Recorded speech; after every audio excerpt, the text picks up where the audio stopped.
एक छोटा सा विचार आपकी पूरी डेस्टिनी, आपका पूरा फ्यूचर बदल सकता है। Sounds like a movie plot, right? Exactly लेकिन what if I told you कि this is a real life super power?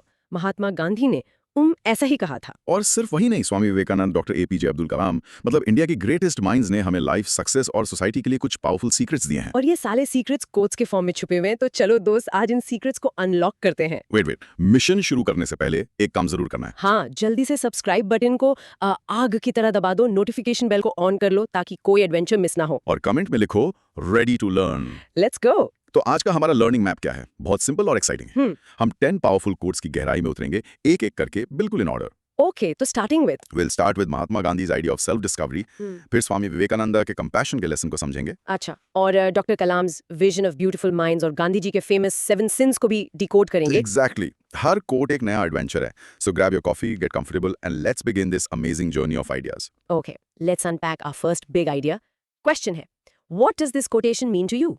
The best way to find yourself is to lose yourself in the service of others. Mahatma Gandhi. ये ethics theory 2020 में आया था for 10 marks, और इसका broad micro theme है the interconnectedness of self realization and social contribution. Interesting. तो गांधी जी basically ये कह रहे हैं कि अपनी असली आइडेंटिटी ढूंढने का बेस्ट तरीका मेडिटेशन या अकेले बैठना नहीं, बल्कि दूसरों की सेल्फलेस सर्विस करना है। It's about transcending your ego to find your true self. Simple, right? Right, मतलब अपने मैं से ऊपर उठना। हाँ, इमेजिन एक स्टूडेंट है प्रिया, अपने करियर को लेकर बहुत कंफ्यूज्ड है। वो एक NGO ज्वाइन करती है to teach underprivileged kids. वहां चैलेंजेस फेस करके, बच्चों की प्रॉब्लम सॉल्व करके, उसे सडनली रियलाइज होता है कि हर true strength is in leadership and communication. She found herself by serving others. समझे? एकदम। That makes it super clear. तो चलो इसके मॉडल आंसर को ब्रेक डाउन करते हैं। Introduction first. ये सिर्फ एक लाइन नहीं बल्कि एक कंप्लीट फिलॉसफी ऑफ लाइफ है। The core ethical question here is what is the true path to a meaningful life? और गांधी जी का आंसर है सेल्फलेस एक्शन। करेक्ट। अब आते हैं बॉडी पर, जिसके 2 पार्ट्स हैं। पार्ट 1 है सेल्फ डिस्कवरी थ्रू सर्विस, और जो फैसिनेटिंग बात है वो है इसका कनेक्शन एरिस्टोटल्स वर्च्यू एथिक्स से। अच्छा, वो कैसे? एरिस्टोटल ने कहा था कि हम वैल्यूज के बारे में सिर्फ सोचकर नहीं बल्कि उन पर एक्ट करके ही उन्हें डेवलप करते हैं। So action is everything. Right. Okay. What's the first sub point here? सब पॉइंट 1 है एक्सपैंडिंग एम्पैथी। जब तुम दूसरों की प्रॉब्लम्स देखते हो, उनके शूज में आते हो, तो तुम्हारी एम्पैथी मतलब वो बढ़ती है। Right. The perfect example is Mother Teresa and her Missionaries of Charity. उनका काम डीप एम्पैथी का परफेक्ट एग्जांपल है for the impoverished. Absolutely. And the second sub point? That's identifying strengths. Service के दौरान हमें अपने ऐसे स्ट्रेंथ्स पता चलते हैं जिनके बारे में हमें कभी पता ही नहीं था। अच्छा। Great example is how Indian administrative service यानी IAS ऑफिसर्स जब फील्ड में काम करते हैं तभी उन्हें अपनी लीडरशिप और एडमिनिस्ट्रेटिव कैपेबिलिटीज का असली पोटेंशियल पता चलता है। So service is like a mirror to our hidden talents. Cool. What's the third sub point? Building resilience. मुश्किल सिचुएशंस में सर्विस करने से हमारी इनर स्ट्रेंथ और रेजिलियंस बिल्ड होती है। Just look at the border roads organization, BRO। वो इतने डेंजरस टेरेन्स में रोड्स बनाते हैं, ये उनकी डेडिकेशन और रेजिलियंस दिखाता है। Amazing examples. Okay, now for part 2 of the body, societal impact of selfless service. The source connects this to the Bhagavad Gita's concept of nishkam karma. हाँ, बिना रिजल्ट की चिंता किए काम करना। बिल्कुल, इससे कम्युनिटी स्ट्रांग होती है। And the first sub point under this is promoting social cohesion. Service लोगों के बीच के डिफरेंसेस को कम करके उन्हें जोड़ती है। जैसे a fantastic example is the स्वच्छ भारत अभियान। इसमें पूरी कम्युनिटी ने मिलकर क्लेनलीनेस के लिए काम किया। It fosters a collective identity. That's a great point. The second societal impact. Addressing social issues. जब सब मिलकर काम करते हैं तो बड़ी बड़ी सोशल प्रॉब्लम्स भी सॉल्व हो सकती हैं। NGO गुंज का काम in disaster relief and community development is a powerful example. Right, ये कलेक्टिव एक्शन की पावर दिखाता है। एंड द फाइनल सब पॉइंट, इंस्पायरिंग पॉजिटिव चेंज। आपका एक सेल्फलेस एक्ट हजारों लोगों को इंस्पायर कर सकता है। कैलाश सत्यार्थी का चाइल्ड लेबर के अगेंस्ट जो काम है, उनसे इंस्पायर होकर पूरी दुनिया में एक्शन लिया गया। Right. So for the conclusion, Gandhi's message is clear. Self discovery और सर्विस एक ही सिक्के के 2 पहलू हैं। बाय एम्ब्रेसिंग सेल्फलेस एक्शन हम सोसाइटी को बेहतर बनाते हैं और साथ ही सेल्फ रियलाइजेशन के पाथ पर चलते हैं। This is the true spirit of सर्वोदया यानी यूनिवर्सल अपलिफ्टमेंट। परफेक्ट। अब कुछ क्रॉस क्वेश्चनिंग हो जाए। Let's do it. First, marks के लिए इस आंसर का बेस्ट स्ट्रक्चर क्या होगा? Simple, start with the quotes meaning, फिर 2 सेक्शंस बनाओ, सेल्फ डिस्कवरी थ्रू सर्विस और सोसाइटल इंपैक्ट। ओके। हर सेक्शन में 3 पॉइंट्स विद सॉलिड एग्जांपल्स दो। एंड में सर्वोदया जैसे कीवर्ड के साथ कंक्लूड करो। Perfect 10। Got it? Next question, what's the core difference between this kind of self discovery and just simple introspection? Great question. Introspection is looking inward, often in isolation. But Gandhi's self-discovery is about looking outward through action. It's an active process of finding yourself by engaging with the world, not by detaching from it. Cool na? That is cool. So how do we naturally fit Aristotle and Nishkam Karma in this answer without it sounding, forced? Aristotle को self discovery वाले part में mention करो, linking it to building character through virtuous actions. निष्काम कर्मा को societal impact मिलाओ, ये कहकर कि selfless service for the community is a practical form of निष्काम Karma.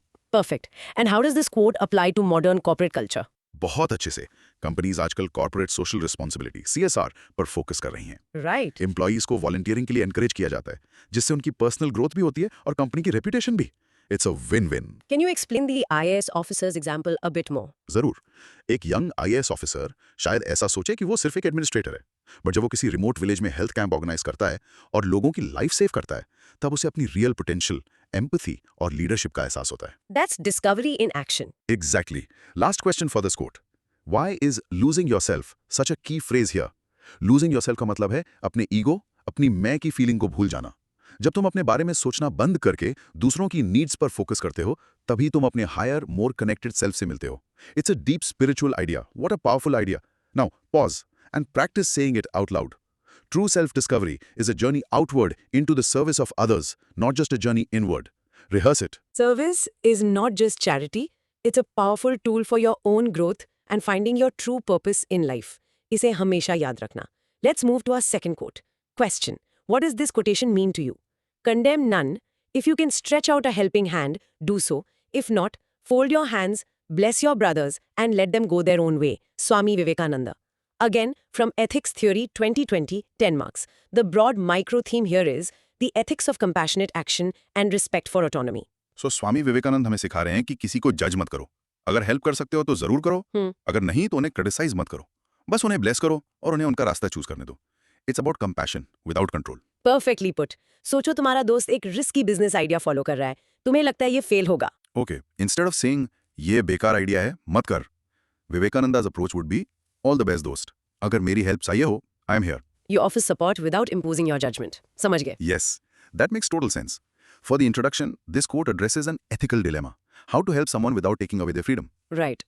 Vivekananda suggests a beautiful balance: compassion or respect for individual autonomy. Exactly. Let's dive into the body. Part 1 is non-judgmental approach and compassion. This idea connects deeply with Buddhist philosophy, जहाँ compassion एक central virtue है. It's about accepting people as they are. What's the first sub-point here? Acceptance of differences. Society में harmony के लिए diversity को embrace करना जरूरी है. The government's सबका साथ सबका विकास initiative is a great example. ये सबकी diverse needs को acknowledge करके inclusive growth promote करता है. For instance, the Right to Education Act 2009 ये हर बच्चे को education का right देता है, उनके background की परवाह किए बिना. And the third point on compassion. Promoting tolerance and understanding. A non-judgmental attitude से empathy और mutual respect का culture बनता है. Example. The 2018 Supreme Court judgment decriminalizing Section 377 of the IPC is a landmark example. ये diverse sexual orientations के प्रति growing acceptance दिखाता है. Okay, now for part 2 of the body. Respecting boundaries and individual autonomy. This connects to the philosopher Kant's philosophy. Yes. जो individual autonomy और self-determination पर जोर देती है. Correct. The first sub-point is recognizing the limits of our influence. मतलब हम support offer कर सकते हैं, but final decision उनका होना चाहिए. Exactly. The Mental Health Care Act 2017 is a relevant example. ये patients के rights और उनके treatment decisions में autonomy पर जोर देता है. And what's next? Empowering others to make their own choices.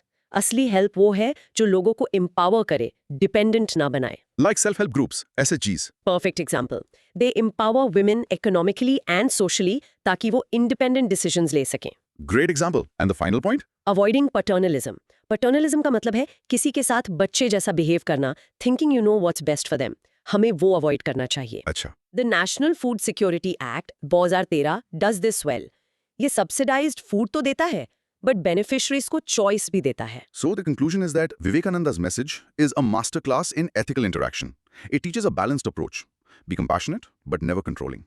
This principle is vital for a just, harmonious, and democratic society. Let's move to cross questions. How can I structure this answer to highlight the core conflict? Start by introducing the ethical dilemma. Helping versus respecting autonomy. फिर दो clear sections बनाओ. Compassion without judgment और respecting autonomy. Okay. हर section में points और relevant examples like RTE Act, SHGs दो. Conclude by calling it a balanced approach for a democratic society. Perfect. What does fold your hands, bless your brothers truly signify? It signifies humility and respect. It means accepting that you don't have all the answers. Instead of judging, you are sending positive energy, wishing them well on their chosen path. Even if you disagree with it. Exactly. How is Kant's idea of autonomy relevant here? Kant believed that every individual has the right to self-govern, to make their own rational choices. Vivekananda's quote is a practical application of this. It says, don't interfere with their autonomy, even with good intentions. Can this principle apply to international relations? Absolutely. Think of a powerful country helping a smaller one. The help should be empowering, not controlling. It shouldn't come with conditions that undermine the smaller nation's sovereignty. This is Vivekananda's wisdom on a global scale. What is paternalism and why is it bad? Paternalism is when you make decisions for someone because you think you know what's best for them. Like a parent, pater, does for a child. It's bad because it disrespects their ability to choose for themselves and prevents them from learning and growing. And how can a student apply this in daily life? Simple. Your friend is choosing a stream you think is wrong for them. Instead of forcing your opinion, you can say, I have some thoughts, but it's your decision and I'll support you no matter what. That's Vivekananda in action. Such a beautiful thought. Let's practice it. Pause and say, true help is about empowerment, not control. Compassion, not condemnation. Rehearse. अगर एक इंसान morally correct है तो उसके character में beauty आती है, उससे घर में हार्मनी, फिर देश में ऑर्डर, Okay. और फाइनली दुनिया में शांति आती है. It's a bottom-up approach to world peace. Exactly. Think of a simple shopkeeper who's righteous, he never cheats his customers. His honest character earns him respect. Okay. His family lives in harmony, free from the stress of dishonesty. His shop becomes a model for others in the market, order in the nation. And this small act of righteousness contributes to a trustworthy society, peace in the world. Small start, big impact. That's a fantastic story. So for the introduction, this quote highlights the deep connection between individual morality and global peace. The central idea is that world peace isn't just about treaties between nations. It starts with the moral compass of a single individual. Perfect. Now for the body. Part 1. Righteousness and character building. This links back to Aristotle's virtue ethics, which focuses on cultivating virtues like honesty and integrity. And the first subpoint here? Integrity and moral courage. Righteousness, yani sahi kaam karne ki himmat, builds moral courage. A powerful example is civil servant Satyendra Dubey. Right. जिन्होंने golden quadrilateral project में corruption को expose किया था. अपनी जान की परवाह किए बिना. That is righteousness in action. Truly brave. What's the second subpoint? Empathy and compassion. एक righteous heart naturally दूसरों के लिए empathy रखता है. The Dalai Lama's non-violent advocacy for Tibetan autonomy is rooted in compassion. That's a great example. And the third, self-regulation and discipline. Righteousness से self-control और disciplined life आती है. Mahatma Gandhi's commitment to non-violent resistance is a perfect example. It required immense self-discipline. Okay, that's the individual. Now part 2 of the body. Righteousness and world peace. Wow. This connects to Kant's categorical imperative. All right. ऐसे principles पर act करो जो universal law बन सकें. अगर सब righteous हो जाए तो world peace universal law बन जाएगा. Brilliant connection. And this righteousness leads to what first? Justice and fairness. Right. Righteousness से just and fair systems बनते हैं. The establishment of the International Criminal Court (ICC) to uphold justice for international crimes is a global scale example. And the second global impact? Respect for human dignity. Righteousness का मतलब है हर इंसान की inherent worth को respect करना. The Universal Declaration of Human Rights (UDHR) embodies this principle. And the final impact? Peaceful conflict resolution. Righteous लोग झगड़े को non-violent तरीके से solve करना prefer करते हैं. Nelson Mandela's pursuit of reconciliation in post-apartheid South Africa is a legendary example. उन्होंने बदले की जगह forgiveness को चुना. Exactly. So the conclusion is, Dr. Kalam's quote reminds us that world peace is not an external project, but an internal journey that starts with righteousness. By fostering righteousness in ourselves, we contribute to a just world, reflecting the Indian philosophy of Vasudhaiva Kutumbakam. The world is one family. Now for the questions. Okay, first one. How do I structure this answer to show the ripple effect clearly? Structure it like a chain. In the introduction, explain the ripple effect concept. In the body, have two parts, from righteousness to character, individual level, and from harmony to world peace, societal and global level, and an example for each stage. Yes. Conclude by linking it to Vasudhaiva Kutumbakam. Got it. What exactly is righteousness? Righteousness का simple मतलब है सही काम करना, even when no one is watching. It's about having a strong moral compass, integrity, and a sense of duty towards others. It's dharma. But can a single person's righteousness really lead to world peace? Isn't it too idealistic? It is idealistic, but that's the point of an ethical vision. Dr. Kalam is not saying one person will achieve it alone. He's saying that it's the only starting point. Millions of righteous individuals together create the foundation for a peaceful world. So, how can we promote righteousness in society? The source suggests two ways: educational initiatives that teach ethical values from a young age, and policy frameworks in governance that promote integrity and transparency in public life. Why is Satyendra Dubey's example so powerful here? Because he represents the first and most difficult step in Dr. Kalam's chain: righteousness in the heart. He had the moral courage to stand up against the powerful, corrupt system, showing that individual character is the foundation of a just nation. Right. And how does this quote connect to modern issues like climate change? Perfect connection. Climate change is a global problem caused by a lack of righteousness at many levels: corporate greed, national self-interest. If individuals, companies, and nations acted with righteousness towards the planet and future generations, we could achieve peace with the world. In an ecological sense, this is so inspiring. Let's get it into our heads. Pause and practice saying, global peace begins with my personal integrity. The change starts with me. Rehearse that thought. You want to change the world, start by being a good person. It's that simple and that profound. Okay, next up, back to M.K. Gandhi. Question: a man is but the product of his thoughts. What he thinks, he becomes. This is from Ethics, Theory 2019, for 10 marks. The broad micro-theme is the power of thought in shaping character and destiny. It's basically saying you are what you think. If you think positive, you become positive. It's that straightforward. Right. Gandhi's own life is the biggest example. His commitment to truth and nonviolence started as thoughts, which he then turned into world-changing actions. Exactly. Let's look at the Buddhi part 1. Thought as foundation of character. This connects to values in Hinduism and Buddhism, which stress mental purity. Right. The first subpoint is self-belief. A strong belief in one's potential can lead to remarkable achievements. The example given is Gandhi's unwavering faith in Satyagraha, Right. which ultimately led to India's independence. Right. Second subpoint, Resilience. Positive thoughts foster resilience when you're facing tough times. Nelson Mandela's resilience during his long imprisonment was fueled by his powerful vision of a free South Africa. that vision was a thought. It was. And the third point on character are two of the body. Destiny shaped by mindset. This quote aligns with the concept of karma. Your thoughts and actions create your future. It's about a positive mindset creating a self-fulfilling prophecy. Correct. The first sub-point here is motivation. Positive thoughts are the fuel for motivation. The source gives the amazing example of ISRO's Mars Orbiter mission. The team's dedication and positive outlook were key to its success. Absolutely. And the second way mindset shapes destiny. Decision-making. Our thoughts influence our choices, and our choices shape our destiny. A fantastic example is the landmark Supreme Court judgment in Vishakha and Ors versus State of Rajasthan. Right, which reflected a societal shift in thinking towards gender equality and workplace safety. And the final point? Social impact. Our thoughts don't just affect us, they ripple outwards and impact society. The global impact of Greta Thunberg's environmental activism is a modern-day testament to this. It all sparked from her one powerful thought and concern for the planet. Exactly. So, to conclude, our thoughts, when filled with ethical considerations, are the architects of our reality. By cultivating positive and virtuous thoughts, we can shape our own destinies and also contribute to a more just world. Again, aligning with that beautiful Indian ethos of Vasudhaiva Kutumbakam. Perfect. Time for questions? Okay, how can I best structure this answer to show the link between thoughts and destiny? Start by explaining the core idea, then create two sections: thought as foundation of character for the internal impact, and destiny shaped by mindset for the external impact. And use strong, diverse examples like Gandhi, Mandela, and ISRO. Yes, to support each point. Conclude with the Vasudhaiva Kutumbakam link. Is this quote just about positive thinking, or is there more to it? It's much deeper than just positive thinking. It's about virtuous thinking. It's not just about thinking, I will be successful, but thinking, I will be honest, I will be compassionate. So it's about the ethical quality of your thoughts. Precisely. How does this connect to the concept of karma? Karma states that every action has a consequence.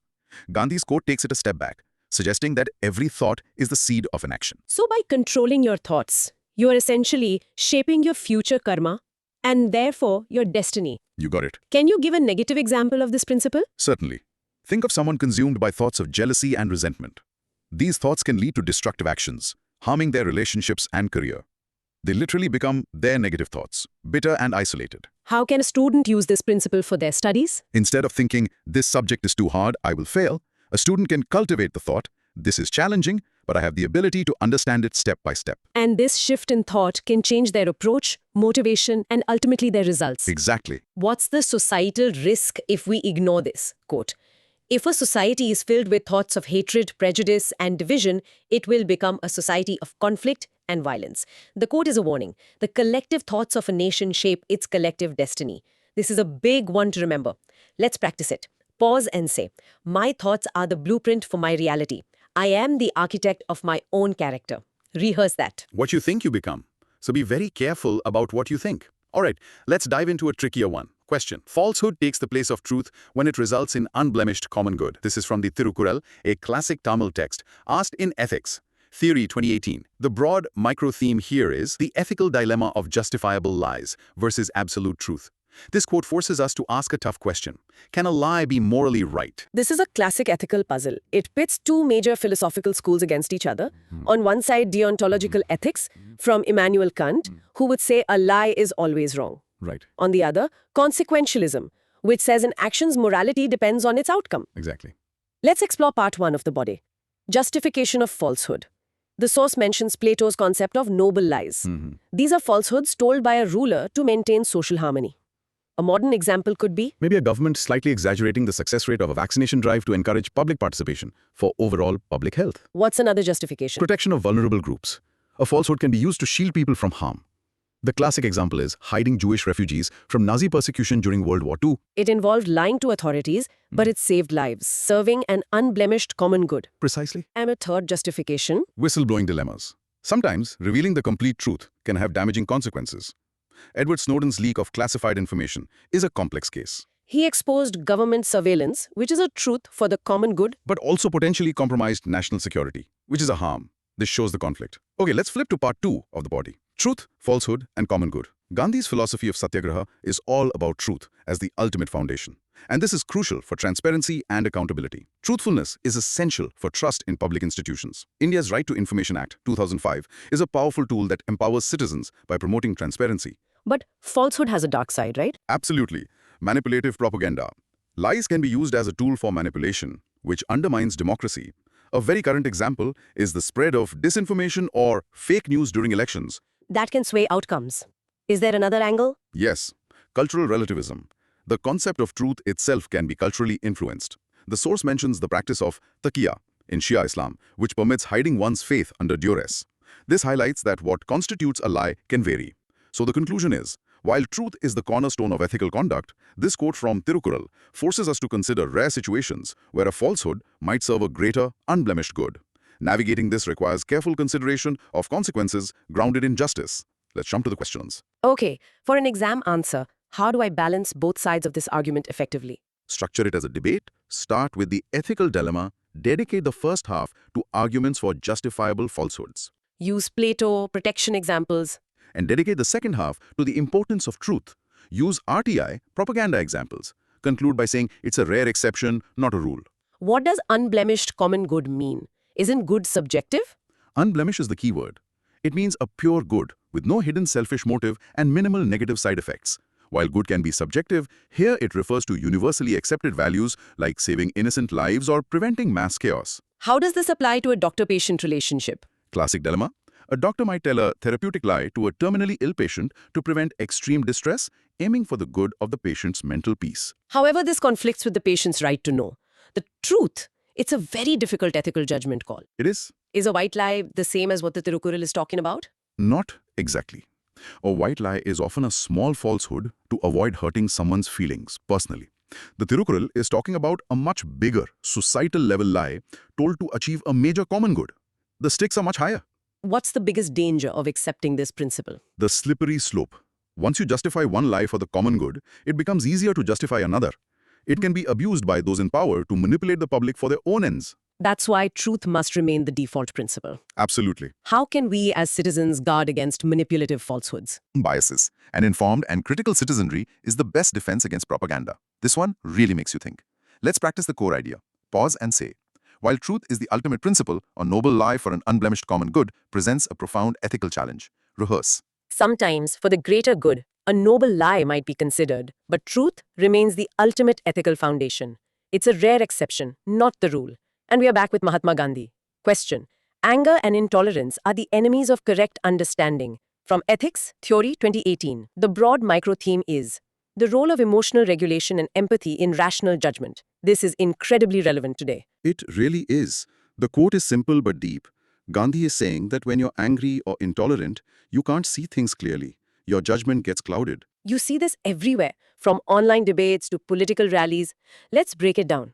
Part 1 of the body. Anger as an impediment to understanding. Anger clouds your judgment and promotes impulsive reactions. This connects to Aristotle's virtue ethics, which says we need virtues like patience and temperance for sound judgment. A stark example is the January 6th Capitol Hill riots in the US, fueled by anger and misinformation. What about intolerance? That's part 2 of the body, right? Yes, intolerance as a barrier to correct understanding.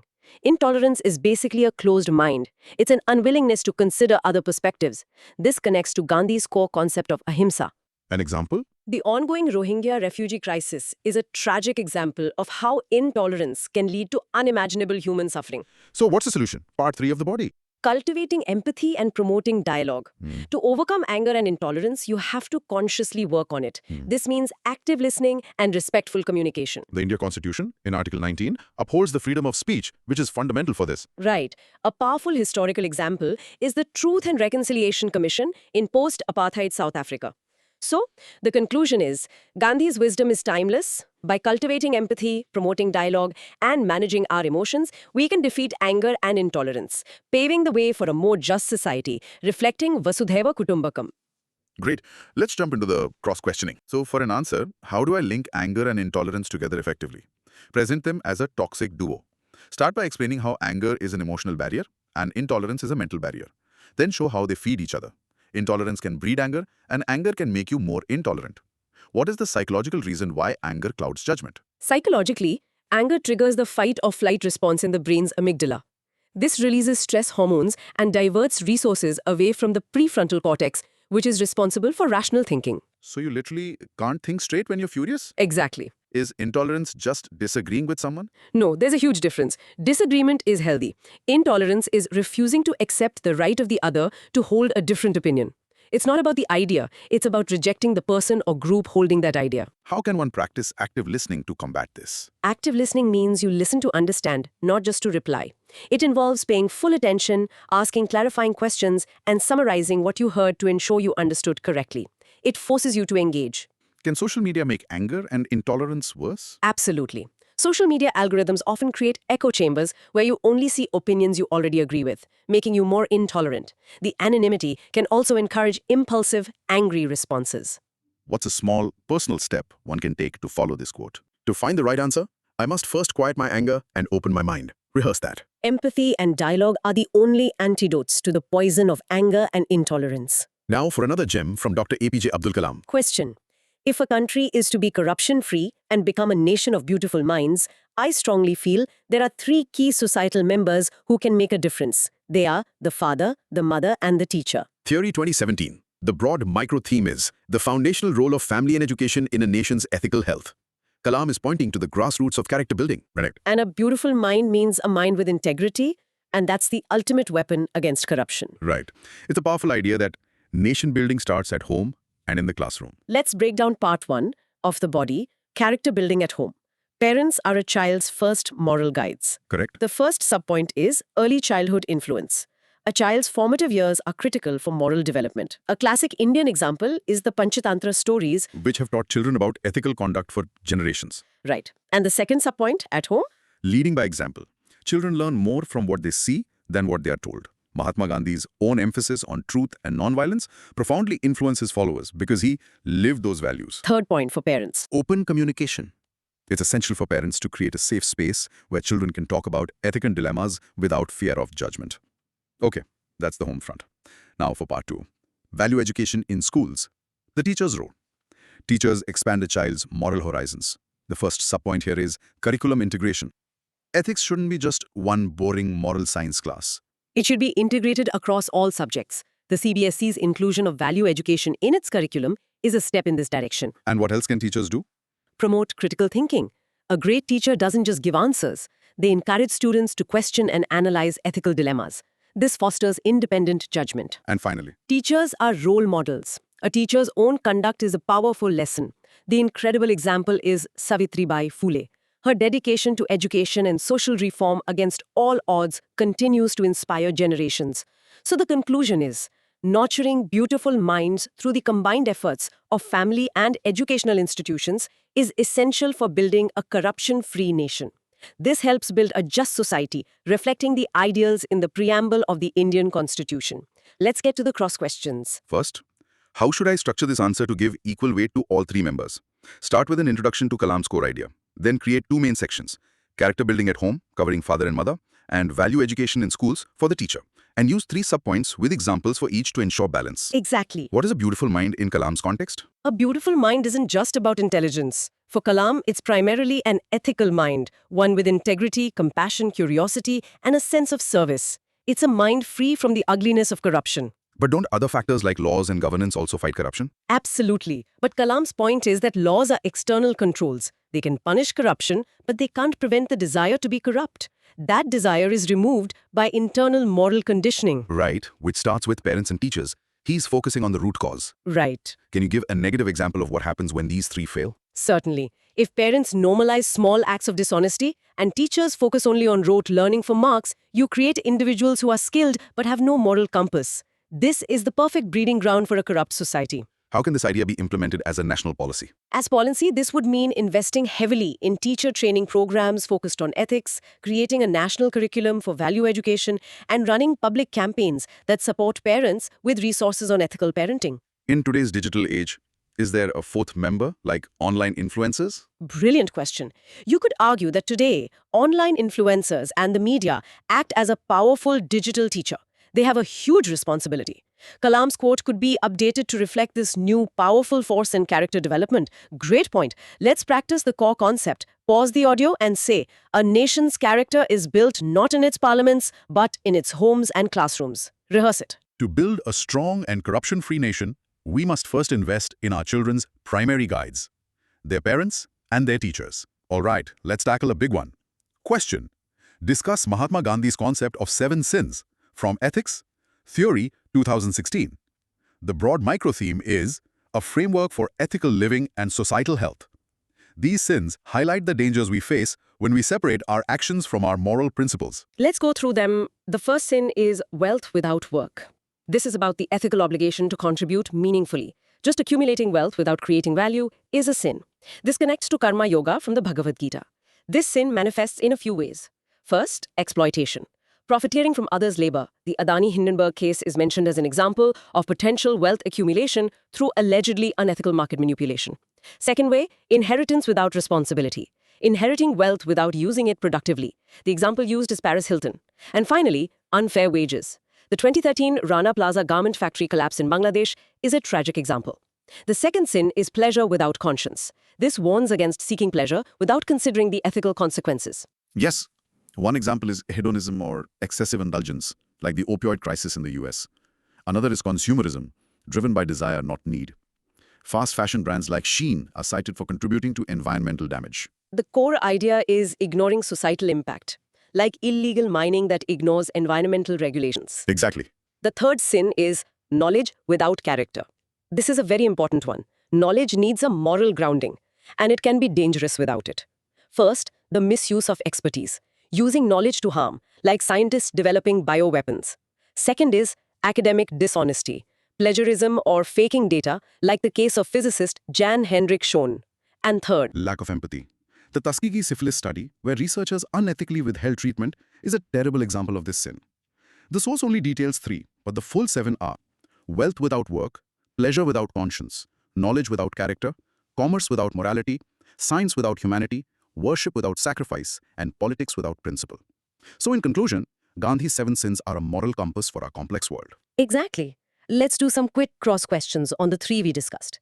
How can I structure an answer discussing multiple sins? Introduce the 7 sins as an ethical framework. Then dedicate a separate paragraph to each sin you discuss. For each, first explain its meaning, then provide 2 to 3 distinct examples. And a strong conclusion would state their modern relevance. Right. In wealth without work, does Gandhi mean all inherited wealth is a sin? Not necessarily. The sin is wealth without responsibility or wealth without contribution. If an inheritor uses their wealth to create jobs and contribute to society, they are not committing this sin. The sin lies in passive exploitative accumulation. How does pleasure without conscience relate to environmental ethics? It's directly related. Many environmental problems are caused by our pursuit of pleasure and convenience without thinking of the consequences. The pleasure of fast fashion, the convenience of single-use plastics. This sin asks us to be conscious of the planet's well-being. Is knowledge without character the most dangerous sin in the age of AI? It's arguably one of the most critical. AI is powerful knowledge. Without a strong ethical character guiding its development, AI could be used for autonomous weapons, mass surveillance, or creating deepfakes. Ensuring AI has character is a massive challenge. How do these sins apply to a corporation? There are a perfect checklist for corporate ethics. Wealth without work is unethical market manipulation. Pleasure without conscience is selling harmful products. Commerce without morality is ignoring worker rights. An ethical company would avoid all 7. What is the common thread tying all these sins together? The common thread is detachment or irresponsibility.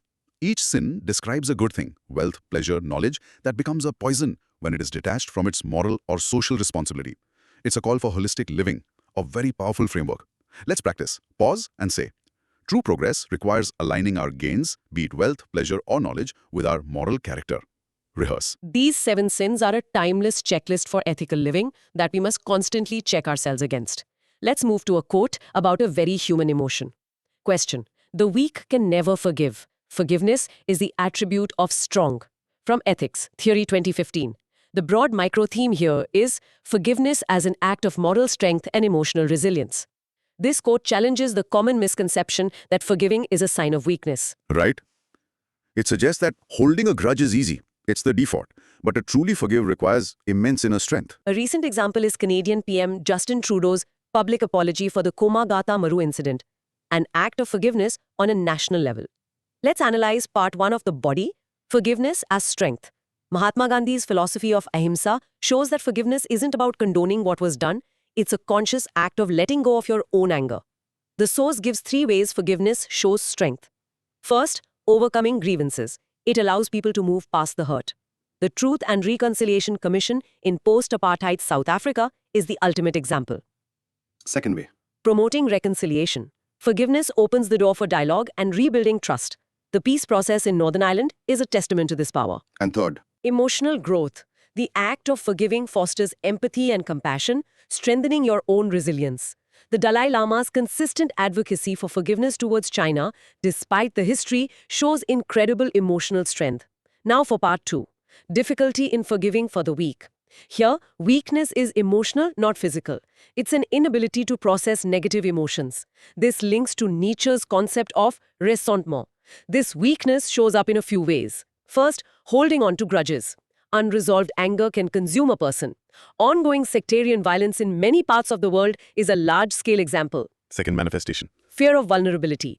Some people see forgiveness as surrender. You can see this in cyberbullying and online harassment, which often leads to sustained, unforgiving animosity. And the third. Desire for retribution. The urge for revenge can become the biggest obstacle. The concept of blood feuds in some cultures is an extreme example of this cycle. So, the conclusion is, forgiveness is challenging, but essential for individual and societal progress. Promoting restorative justice can help foster a culture of forgiveness. Time for cross questions. In an answer, how do I define strong and weak in this context? Define strong not as physical power, but as emotional self-control, moral courage, and empathy. Define weak as being controlled by negative emotions like anger and resentment. This reframes the entire quote in ethical terms. Is there a difference between forgiving and forgetting? A huge difference. Forgetting is passive. Forgiving is an active, conscious choice to let go of resentment. You can forgive someone without ever forgetting what they did. What if the person who wronged you never apologizes? Can you still forgive? Yes. This is the ultimate test of strength. Forgiveness, in this context, is primarily for your own well-being. It's about freeing yourself from the prison of anger. It doesn't require the other person's participation. How does this apply to the justice system? Should we just forgive criminals? This quote is about interpersonal ethics, not a legal framework. The justice system requires accountability and consequences. Forgiveness can be part of the healing process for victims, but it does not replace legal justice for society. Is it ever weak to not forgive? Complex question. If not forgiving comes from festering hatred that harms you, the quote would say it's a weakness.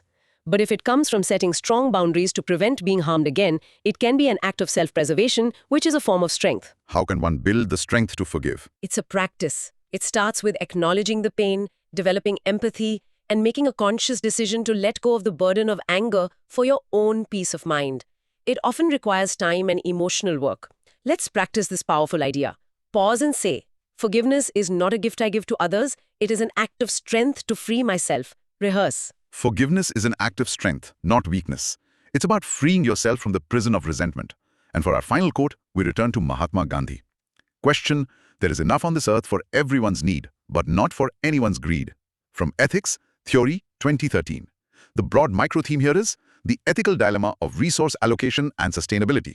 This single line perfectly captures the tension between essential human needs and the consequences of unchecked greed. It's a paradox, right? A world of abundance, yet so much scarcity. The first part of the body is scarcity and abundance. John Rawls' theory of justice, emphasizing fairness in resource allocation, aligns perfectly with this. Exactly. Technological advancements enable abundance, but can worsen inequalities. A perfect example is the digital divide during the COVID-19 pandemic. There was an abundance of online educational resources, but unequal access. This highlights the need for ethical consumption and sustainable practices. The UN's Sustainable Development Goals, SDGs, are a global framework promoting this. But then there's the problem of artificial scarcity. This is scarcity created by hoarding or market manipulation. The 2022 global food crisis, made worse by supply chain disruptions, is an example of this. Now let's look at the villain. Impact of greed, part 2 of the body. Greed fuels unsustainable practices. The ancient Indian philosophy of aparigraha, non-possessiveness, is the antidote. One major impact of greed is consumerism, leading to overexploitation of resources. The fast fashion industry's entire business model is a prime example of this greed in action. Then there's corporate greed. This prioritizes profit over ethics. The Purdue Pharma opioid crisis in the US is a devastating example of prioritizing profit over public health. And finally, political greed, which shows up as corruption. The 2G spectrum scam in India is a classic example of how political greed can deprive citizens of essential resources. In conclusion, Gandhi's wisdom here is more urgent than ever. We need to transition from a greed-driven economy to a need-based system reflecting the ethos of Sarvodaya or universal upliftment. Now for the final set of questions. How can I structure this answer to contrast need and want effectively? Start by introducing Gandhi's core dilemma, then create 2 main sections. The first, the promise of meeting needs, can discuss abundance and sustainability. The second, the peril of greed, can discuss consumerism, corporate greed, and corruption. This creates a clear contrast. What is the difference between need and want? A need is something essential for survival and a dignified life. Food, water, shelter, basic healthcare.